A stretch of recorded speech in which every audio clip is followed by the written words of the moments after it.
Je suis Privat René Kofi à Imiway. Je suis gestionnaire de projet, directeur exécutif de l'Union nationale des coopératives de producteurs de soja du Bénin, UNCPS Bénin.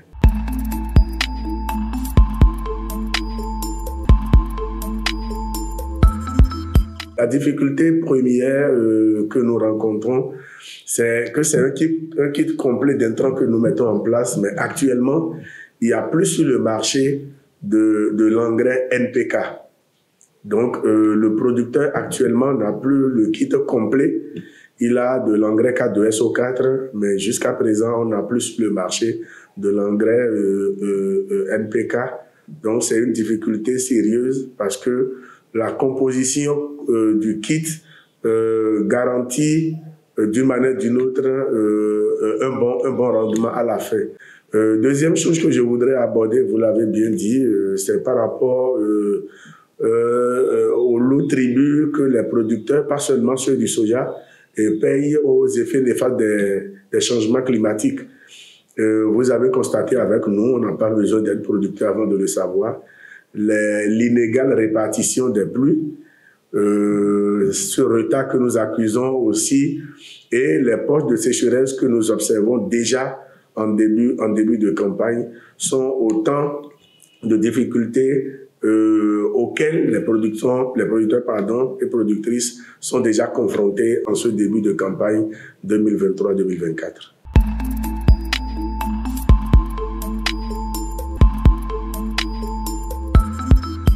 Nous, en tant que fêtière nationale, on a mené des actions de plaidoyer qui nous ont conduits vers le ministère de l'Agriculture, le ministre lui-même en personne, et qui, par la suite, nous ont amenés vers le chef de l'État le 11 avril 2023, où une décision a été prise pour sortir les producteurs et leurs organisations. Il faut dire que au moment où la situation prévalait, le stock total mobilisé par nos coopératives pour rembourser les crédits était évalué à plus de 5000 tonnes de soja grain. Mais le plaidoyer, il ne faut pas seulement le faire pour les coopératives qui ont de crédits à rembourser. Il y avait des producteurs individuels qui sont membres du réseau UNCPS qui étaient en difficulté. Et ces stocks disponibles ont été évalués à 182 500 tonnes présentées au chef de l'État. Aujourd'hui, l'opération avec la CIPI, un bilan partiel fait à la date d'aujourd'hui dit que nous sommes déjà à 152 000 tonnes de soja livrées via cette opération spéciale zéro soja grain encore sur le terrain.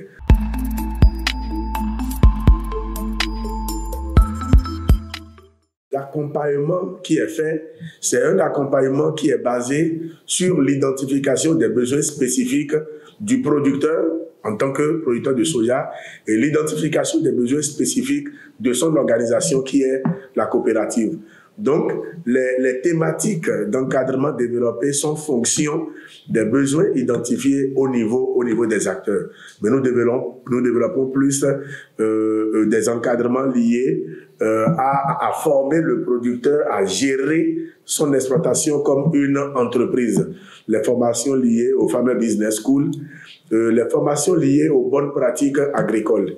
Et de façon spécifique en ce qui concerne le phénomène des changements climatiques, c'est plus des accompagnements sur les mesures de gestion durable des terres et d'adaptation au changement climatique.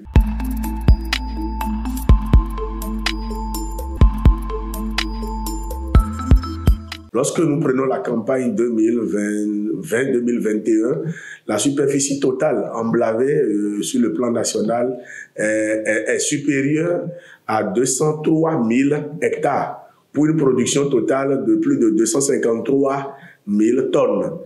La campagne qui a suivi, cette superficie a évolué. La superficie totale emblavée a été de plus de 232 000 hectares pour une production totale de 291 000 tonnes. Et la campagne qui a suivi, qui est la campagne dernière, où nous avons emblavé 317 000 hectares de superficie pour une production totale de plus de 400 000 tonnes. Alors, lorsque vous faites un peu la balance, le rendement du soja est resté, le rendement moyen est resté à 1 tonne 200 sur ces 3 dernières campagnes. Cela nous demande un défi d'aller à une optimisation de ces rendements.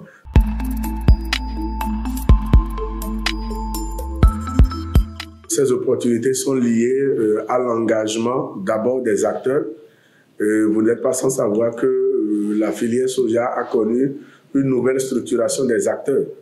Et aujourd'hui, nous avons une seule fêtière pour le maillon production qui est l'UNCPS. Dans un passé très récent, vous allez entendre parler de 2 fêtières pour les producteurs de soja. Mais aujourd'hui, nous avons une seule fêtière. L'opportunité qui s'offre est que pour toute discussion et négociation, pour tout plaidoyer pour les producteurs, les partenaires et l'État auront en face d'eux un seul interlocuteur qui est l'UNCPS.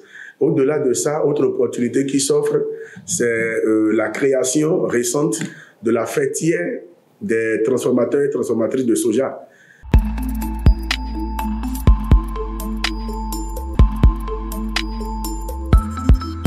Premier défi, c'est la mise à l'échelle du CAIG, que tous les producteurs membres du réseau UNCPS bénéficient de ce modèle de financement.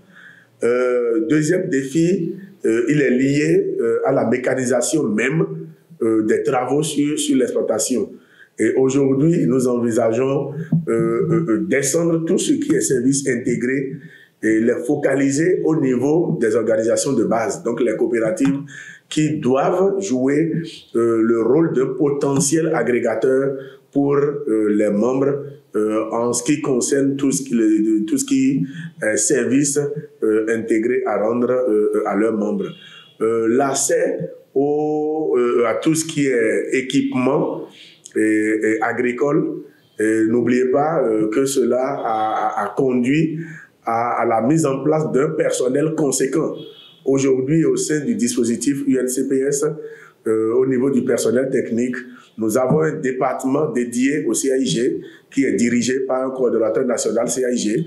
Nous avons également un département dédié à la mécanisation agricole qui est dirigé par une coordonnatrice nationale de la mécanisation agricole. Et tout ce qui est question liée au TIC, les formations, les nouvelles technologies d'information et de communication que nous utilisons pour atteindre nos producteurs à la base. Il y a également un département dédié à ça qui est confié à un chargé de la communication et qui facilite l'accès au TIC. Donc voilà autant de dispositifs mis en place pour atteindre les principaux défis qui nous attendent.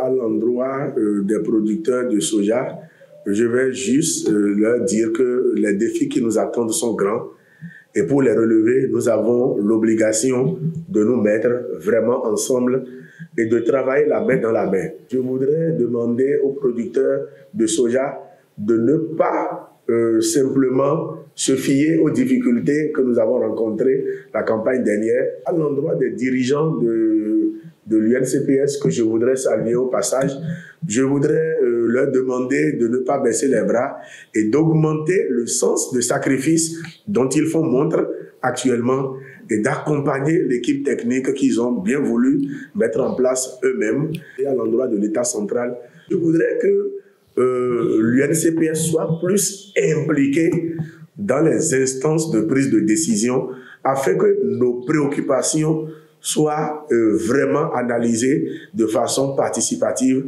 et que des mesures soient prises ensemble. On aurait souhaité qu'il y ait plus d'efforts et que beaucoup de partenaires techniques et financiers soient orientés vers ces ambitions liées à l'accès aux facteurs de production que nous avons évoqués.